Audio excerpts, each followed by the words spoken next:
Welcome back. Now, I know this is a bit of a personal question, but are you single? 1 in every 3 households in the UK is now single occupancy. And here's the kicker.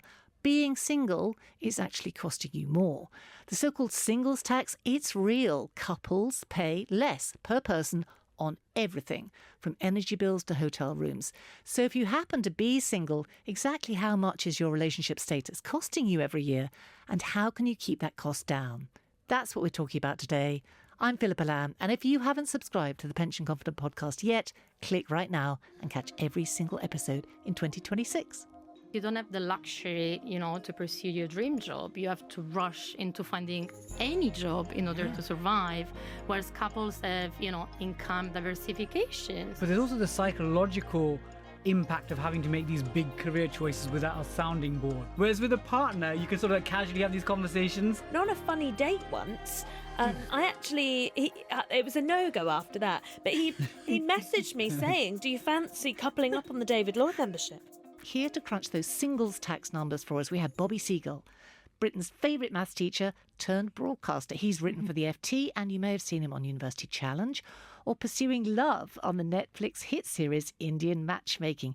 He is also the host of Fubar Radio's new money podcast, Broke and How to Fix It.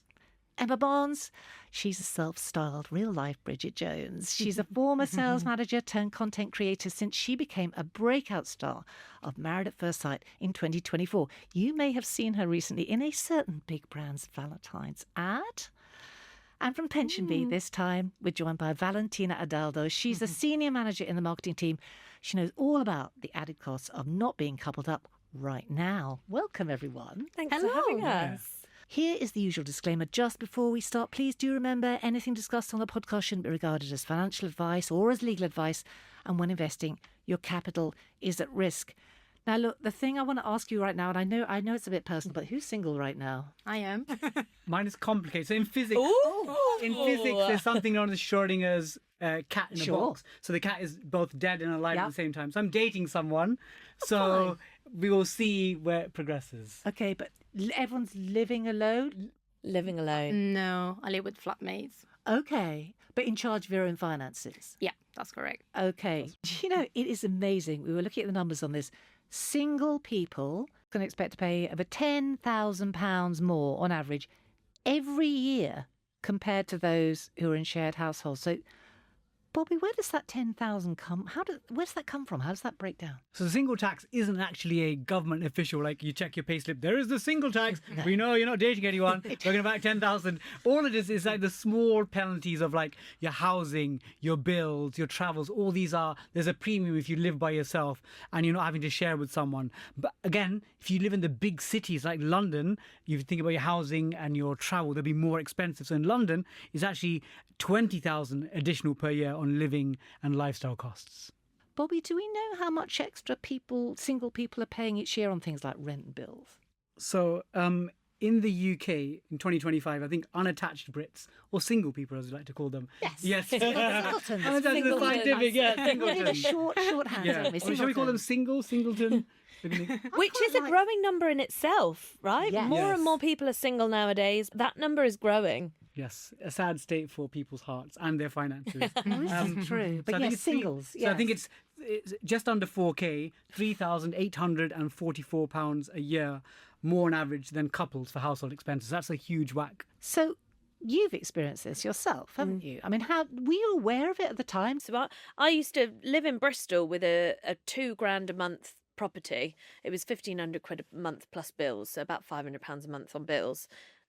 That's £2,000 a month. If I had a partner living with me in that property, it would half the rent, it would half the bills, it would be £1,000 a month the bills. So that's £12,000 a month just in that flat alone, before you even start taking into account all your fun stuff, you're going out, you're dating, the gender pay gap and things like that. So I can totally see how those numbers are being brought out. And as Valentina says, that's why you're house sharing, right? That's and why would you rather be living on your own? Probably yes, I would love to, but location is actually much more important for me right now. Yeah. Because, I really love London, so you have to compromise in a way. Yeah, and you're looking at travel cost if you live outside and work Yeah. in London anyway, aren't you? Yeah, So, absolutely. Yeah. but bills are the thing, aren't they? Because I remember this one when I had a flat by myself. You're paying all the bills, at least if you're sharing. Yeah. So have you ever done the maths on that? Because you use almost as much by yourself, don't you, in terms of utilities when it comes to it? Whereas if there's 3 or 4 of you, at least And it's 3 of us. So Yeah. actually it works out quite well when it comes to, electricity and internet. However, you're still in charge of your own like grocery shopping or like small appliances because, for instance, as your average millennial, I wanted an air fryer and they didn't want that. So I had to buy my own, air fryer. And do they I bet they use use it. your- No, they don't. I've lived on my own for about 5 years now, and I've recently moved to London, towards London in Kent, to Yeah. be in London where my work is now, because my role's changed, my job's changed since I'm not in a corporate job anymore, and I couldn't afford to live in London on my own. And the challenge then from going from a place in Bristol where I had a 2-bed apartment to then facing a house share in London, Yeah. I pulled my hair out, so I had to go further outside You still got good of hair. London. She's got great hair. Yeah. Thank you. If you're not watching this on YouTube, you're going to have to take our word for it. Yeah. So have you really noticed it then, even so, kind of moving closer to town? Because, closer to London, everything's more expensive anyway, isn't it? Exactly. And really, as a single person, like a couple, a 1-bed isn't really big enough. You kind of need a 2-bed because you want someone to be able to come down and stay. Because I'm single and I have people over all the time, and I have friends come down to stay because my social life's buzzing. I would does like a good. spare bedroom because that's kind of what I've been used to. But with household costs going up, it's kind of become unaffordable for me now. So do we have numbers then, Bobby, on the specifics on singletons and bills? Yes, so across the board, singletons are being penalised. So for rent, it's 44% more. And Valentina, again, the fact that you're living with others, you clearly benefit from that. For broadband, it's 29% more. And even for energy bills, still 15% more. So across the board, being that single person in a household, you're getting absolutely And there's council tax discounts. Is it 25%? 25%. It's not 50%, is it? I know that people can't do the maths in local councils, can they? No, that always seems a bit mean, doesn't it? I mean, there's one of you, so it seems like fair enough. So the other thought I had was car ownership. I mean, I'm guessing in London you don't have a No, car, I right? don't, no. Do you have a car? I actually don't have a car. I just rent one when I need to. But if I had a partner, I would share a car because it halves the price. There's insurance as well, isn't Yeah. there? You can end up paying more, bizarrely, if you don't have so many people on your policy. Oh, really? Well, I discovered this, when I did my own car insurance, which was an absolute mystery to me. But when I put my husband on my car insurance, it Yeah. went down. Yeah. Yeah. So Or the sneaky tip that some people do is add their parents onto their... can you legitimately You can, do that? because in theory, as long as they use it occasionally, it's a legitimate... So, obviously, I'm not encouraging people to do anything dodgy, but get mum and dad to drive your car occasionally. Maybe you could do some shopping for them. And then, therefore, they'll bring down your insurance This premium. assumes they live locally to you. Thinking about how single people could save in these specific areas, what are we thinking? I mean, I'm intrigued about your streaming services. Should you not all be kind of pooling your streaming services? That would make sense. Because, I mean, these are, I mean, I have a bunch of these. We all have Valentina, do. we'll have a bunch of these. It's a lot of money. Sometimes $12.99 now. They're going up, aren't they? And you can't part with them, can you? Once you've got them, Yeah. they're really hard to give up, Yeah. aren't they? So I've got them all.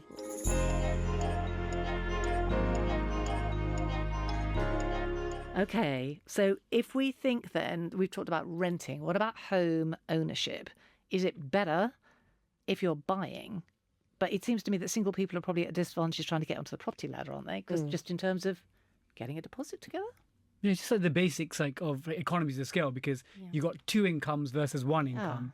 And then if you look at how mortgage lenders, their affordability ratios, obviously let's say it's 4 times your average income. With 2 people, they may not give 4, but it might be 3.5 or 3.2. So again, having one person applying for a mortgage makes it much more tricky. Yeah, and I'm wondering whether women aren't at a specific disadvantage there because women are often earning less. Yeah, the gender pay gap. Have you heard about this new movement called mortgage maids? So like houses before spouses. Oh, No. Yeah, because it's pretty much impossible to afford to buy property by yourself. And especially if you're single, lots of people are actually pooling resources with friends or Yeah. siblings. 60% of millennials and 85% of Gen Z are predicting to do so in the future. Wow. So that they can buy a property. But that comes with its own set of, It does.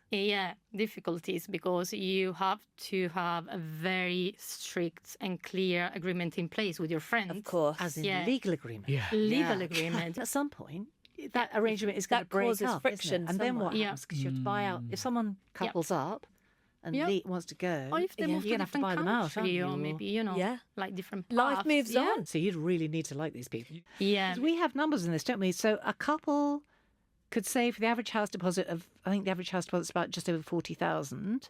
So it's going to take them 6 years, assuming that each person is putting in half and they're in full-time employment. They're on the average salary. So that. But if you're single, 26 years. 20. I know. And it's just insane. Essentially, it's just not going to That happen. Yeah. It's not happening. Yeah. And to be honest, if you look at the globe in terms of our demographic crisis, as it were, and especially in the West, like 2.1 children per family is like mathematically meant to be Yeah. the stable population. But in the UK, we're 1.4. Yep. That means every generation we lose a third of the number of people. And that's partly because 26 years to save for a To save for- property. yeah. So people just, again, the house before spouses. When we were talking about this episode in advance, we were thinking about who is most likely to be living on their own. And you think of young people, don't you, largely? Yeah. Actually, it's middle-aged and older people are more likely to live alone. And that's a whole raft of other issues, isn't it? Because if you did have a partner and they are gone, relationship break or died even, Yeah. Yeah. that's a massive financial pivot, isn't it? Because then you've got all the costs of based on you did have two and now you have one. And then if you've retired, if you don't have money in your pension that covers both of you or both the housing properties, you'll have to downsize. Or I mean, I'm thinking lodgers, flatmates, that sort of thing. There's quite a movement, isn't there, particularly with elderly people, of getting younger people Yeah. to move in, which I always thought was a lovely idea. Yeah. Young people, like especially in the big cities, they need somewhere to live. Cross-generational Have company. households. And I think, Yeah. again, for lodgers, there's like a certain amount that you can claim tax-free, like There maybe the is. first, around 5K. It's a nice idea, isn't it? Yeah. Yeah. On all sorts of levels. Hi, it's me, Philippa, just interrupting for a moment to say a big thanks to all of you who've subscribed to the Pension Confident podcast. Our mission is to help you feel more financially confident, and we are thrilled with the community we're growing here on YouTube. If you haven't already done it, hit that subscribe button right underneath this video so you never miss an episode. Meantime, enjoy the rest of this month's conversation.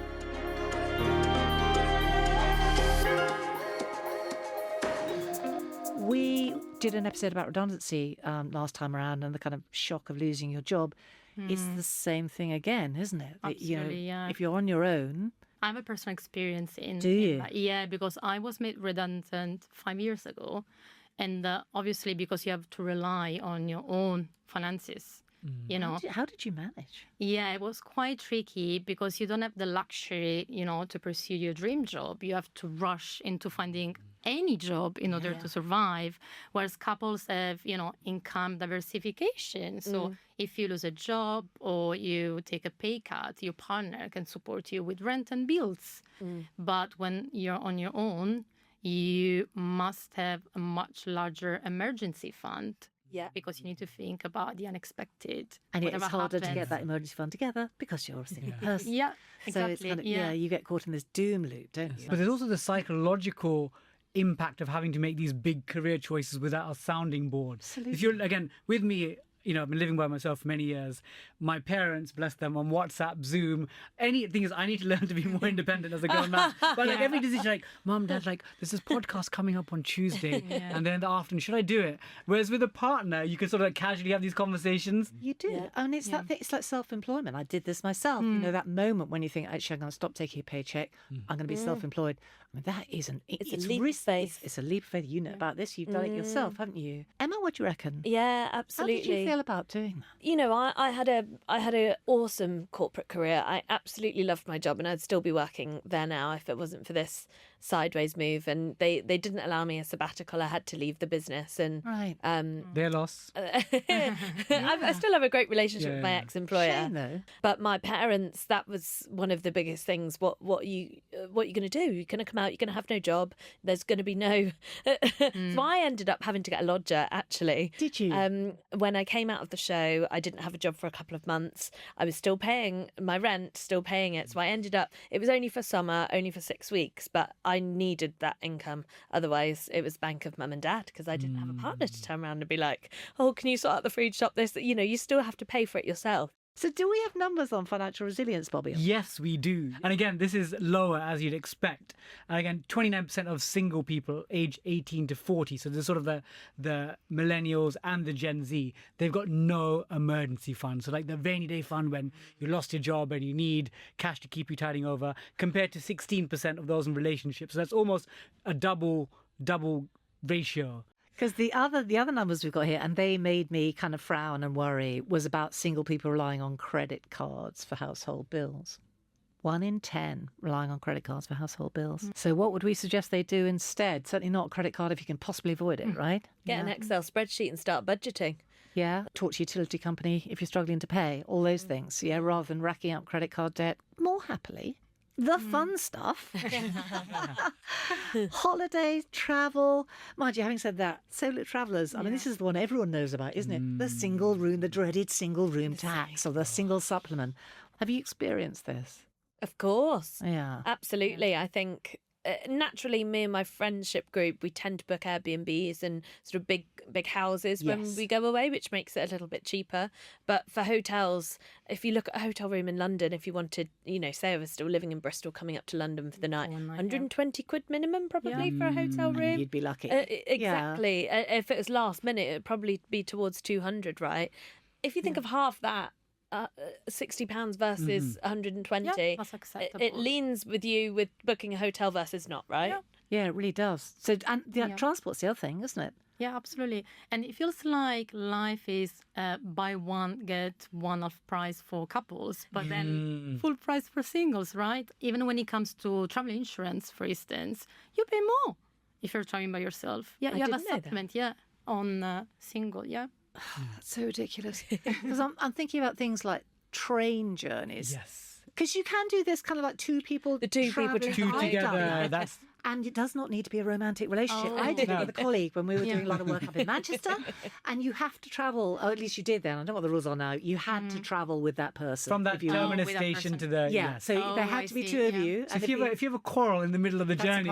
That's a problem. If they check the ticket online, they're like, where's your other person? Yes, they actually do. Yeah. But, it can be anyone. And so if you do end up doing regular stuff together, or you can like pair up if you know that you're, doing trips, That's regular actually trips. very useful, But for instance, I am really big into art. I love museums. Ooh, yeah. And Me too. if you want to buy the National Art Pass, it's much more expensive as a single person. However, if you buy the couple one, it's like 30% off, but they must be at the same address. So I can't force one of my flatmates to go to random museums with me, can I?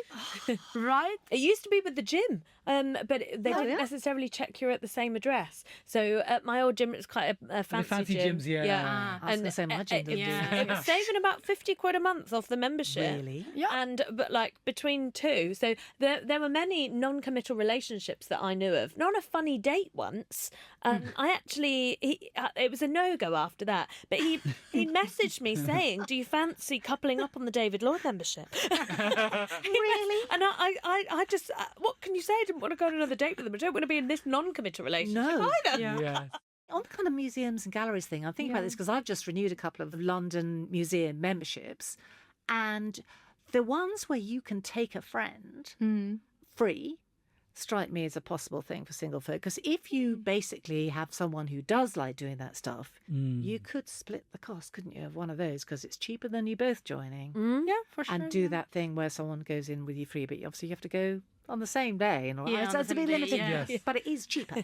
And so they're quite pricey now. Those they've really gone up lately, all those memberships, haven't they? So you have to kind of think about those quite hard. Because, obviously marketing optimizes towards couples because they're chasing the dual income. Two so the people best buy two products, coffees. the best deals, they're always built for pairs. You would think that marketing teams would be wising to this, wouldn't you, with the way the demographics It's are like going? was it 8.4 million people live in single households? So there's a big market. How are you not marketing to them? Yeah, hopefully they'll listen to this and They're go like, they'll biased, start. yeah. It's amazing. Because I was thinking even about Ubers, or not Ubers, other cab companies are available. But, taxis. Yeah, night out, if you get one home, you're paying the whole bill yourself, aren't you? Which can be pricey if it's late. Some countries, you can buy a seat in the car. In London, you can do that as well. Ride yes, shares. you It just takes a can. bit longer. Let's say you're going to the airport. That's a massive cost for Yes, yourself. that and you is can split good. that. Yeah. Yes. Okay, I'm going to talk about weddings and events because I think we all know that people's weddings are getting ritzier and ritzier and broad, and the money is big and on your own, of course, even more. Tell me your horror stories. Yeah. I know you've all got them. I had 6 last year, 7 6. the year before, including my own. And we've got another 5 this year. So it's a serious set of outgoings. You truly owe your single friends a lot of money and time, weddings, baby showers, hen-dos, probably second wedding. Because I'm at the stage of my life where I'm going to second weddings, even or divorce parties. Absolutely. I'm on my second. Are you Wow. pooling on gifts at least with friends? We have an amazing pool available. All of our 30th birthdays, all weddings, babies, we all pool. And when there's about 30 of us in our school friendship group, everyone always gets a really good sizable chunk of money when you only have to stick in a tenner or something, or 15 or 20 if they're, one of your best friends. Because the other thing I was thinking, when I think about the times when I've been single myself, because I was married, then I had a long period when I was single and then married again. So, it's not that long ago that I remember having all this stuff to deal with. And I was a single mother at the time too. But there's a kind of pressure to go out more as a single person because otherwise you're isolated, aren't you? Because you don't go home to a loved one. You go home to Dating's pretty expensive. Being the mathematical nerd I am, I have, for my own eyes only, I have a spreadsheet of all my first dates.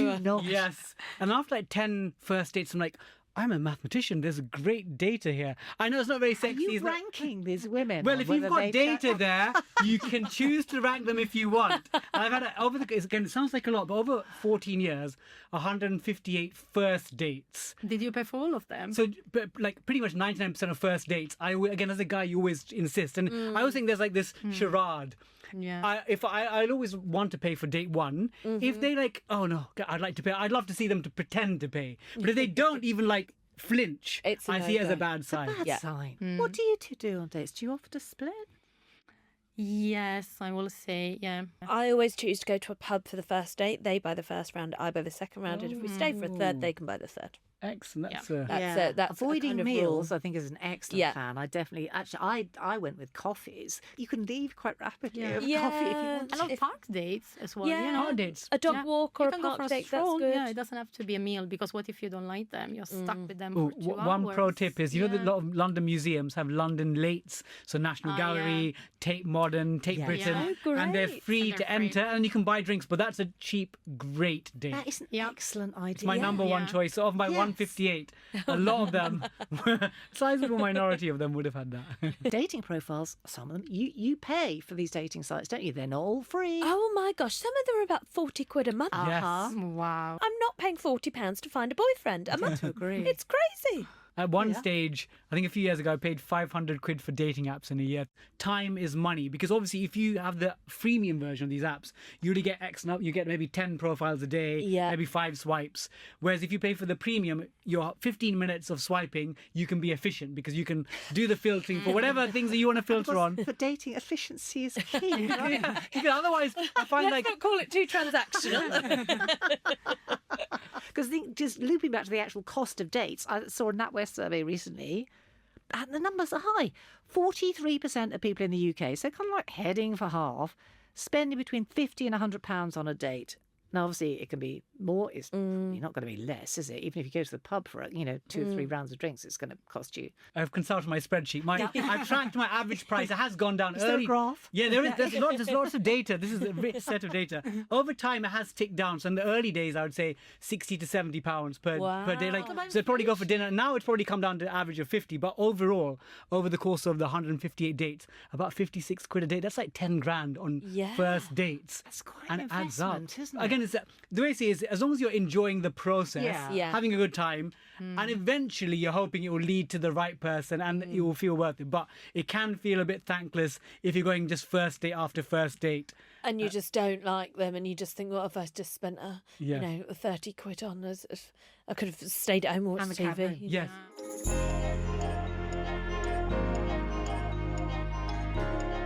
I'm now going to loop us many years forward, and we're going to talk about retirement. Valentina, you're the pensions queen. Tell us, single people, we're going to be at a disadvantage, right, when it comes to saving for retirement? Yes, absolutely. A single person spends 50-60% of their income on bills and rent, whereas a couple 30-40% combined. And that's money that could have gone to your pension fund, right? Okay. And as mentioned before, you need a much larger emergency fund if you're a single person. And once again, you could have contributed to your pension instead. So that's why this is where the single tax might become much more obvious. Okay. And I wonder whether that sort of crosses over with the investment gap, gender gap as well. Savers, not investors, women, without wishing to generalise, but that does seem to be what the data says, doesn't it? And I think, is that about anxiety, particularly if you're a single person or a single woman, that risk, your appetite for risk, it's going to be less, isn't it? Because it's that thing we've talked about that you haven't got anyone to catch you. Yeah. You fall.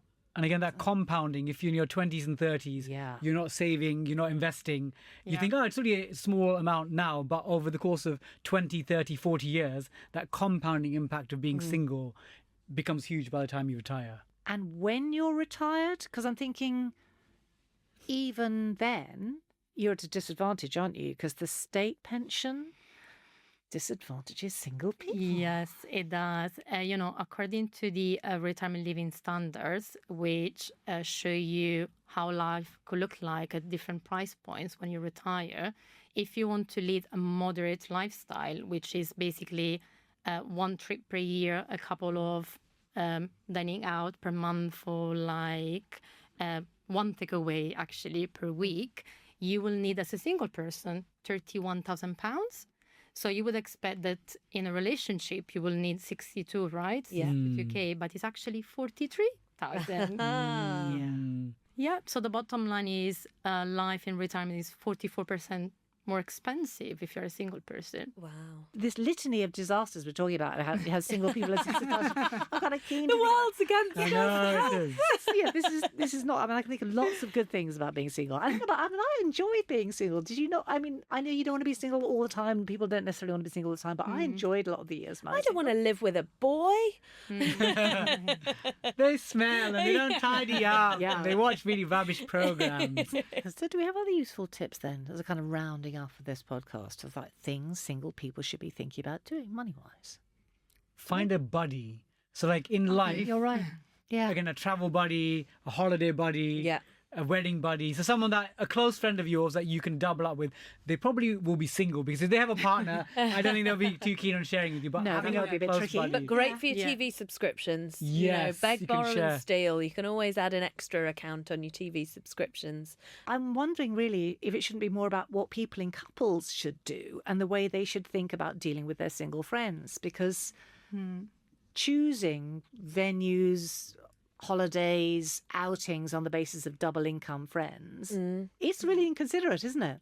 I mean, there probably should be more consideration given by those who are coupled up for the people who aren't, who are just paying all these bills by themselves. What do you think?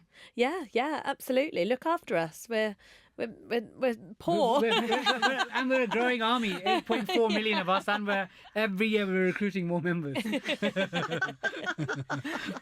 I'm not sure if that sounds like a good.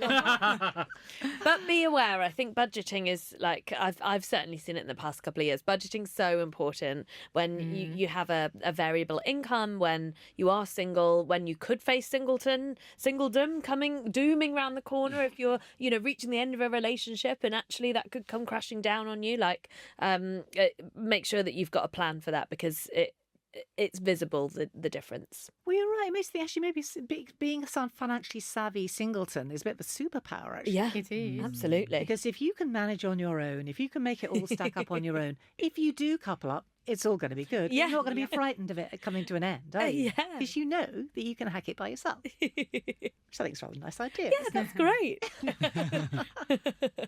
If you're enjoying the series, please do rate and review us so other listeners like you can find us. If you've missed an episode, do not worry. You can catch up anytime on your favourite podcast app or watch on YouTube. Next month, we're discussing the great wealth transfer from boomers to their millennial children that economists have been predicting and what you can do about it. And just a final reminder, anything discussed on the podcast shouldn't be regarded as financial advice or as legal advice, and when investing, your capital is at risk. Thanks for being with us. We'll see you next time.